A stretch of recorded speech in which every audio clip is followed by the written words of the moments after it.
If I can have everyone's attention, we'll go ahead and continue our availability here in the media area. We now welcome Ryan Newman, driver of the number 39 Army ROTC Chevrolet. Ryan currently sits 13th in points with 1 win so far this season. Ryan, talk a little bit about starting the second half of the season. Obviously, the chase and the wild card being a huge topic as we head here into New Hampshire. Just talk about your thoughts thus far this season. Well, this is our place to shine, and statistically, I've run really well here on Fridays and Sundays, and it's a crunch time period for us in the season to need to do that again. So hopefully we can deliver. I feel like our cars are pretty good at U.S. Army. Our OTC Chevrolet was good in practice. I didn't get a perfect lap in practice, so I'm hoping I get that perfect lap in qualifying. I just kind of caught the seams wrong just a little bit down in 3 and 4, but. It's crunch time, no doubt, and we'll go out there and see if we can have fun today and the rest of the weekend. Okay, we'll take questions for Ryan. Please raise your hand. We'll get a wireless mic to you. As always, please state your name and affiliation. Take one over there to the right. We'll get a mic to you. Hi, Jason Remillard, speaking for Republican. First off, just talk about you're doing double duty this weekend. Just talk about the way things are shaping up for the modified. The guys built a brand new race car.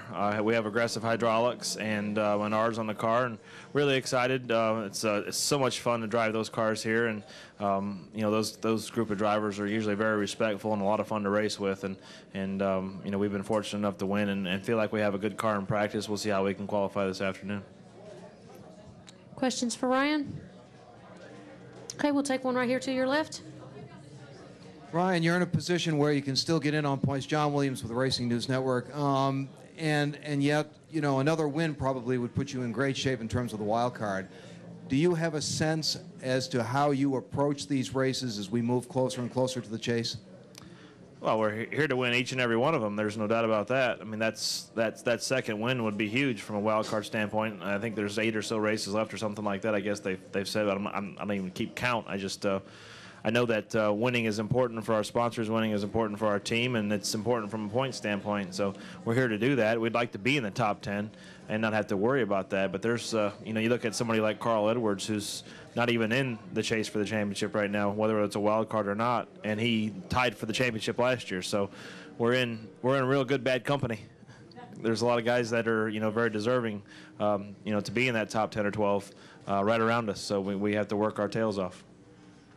Okay, question. Okay, Claire. Claire B. Lang, Sirius XM NASCAR Radio. Your crew chief, speaking of working your tails off, was talking about how you guys, going to have to be wide open, take chances, go for broke. At what point, that seems like you would feel very comfortable with that. Is that stressful, or is that something that you feel like that's right up your alley? That's his job, to make those calls and do those things when he feels like he's going to do it. Obviously, he's not going to try to jeopardize, what we have going on, but he can make a difference. We made a difference in July of last year when we were here, and we'll see if we can do it again. What about you, though, racing, knowing that, I do what I have to do to try to get the best finish I can, and that's each and every week. No matter what we're doing. I don't think there's any real true risks. It's not like I'm going to go out there and crash 32 other guys just to get the top 10. That's not the way we do it. Okay, we'll take our next question from Reed. Reed Spencer with NASCAR Wire Service. Ryan, could you comment on Army's decision to leave NASCAR racing, and specifically, given that they've always seemed very happy with their program, do you think basically just having to fight the PR battle was a factor in that decision? From what I have heard and what I have read, there was some true politics involved, and I've always been very proud to represent the Army. I learned a lot about the soldiers. I learned a lot about their education programs that we do to recruit and the recruiting process. So I hope whatever they do, it's going to be good for the Army. It's going to be good for the USA to recruit and educate and improve the quality of our soldiers. And their decision's their decision. It's unfortunate for us.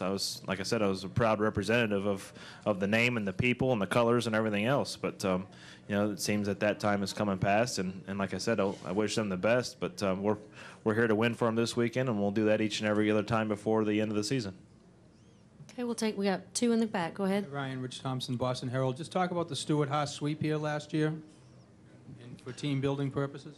Well, it was awesome for us last year.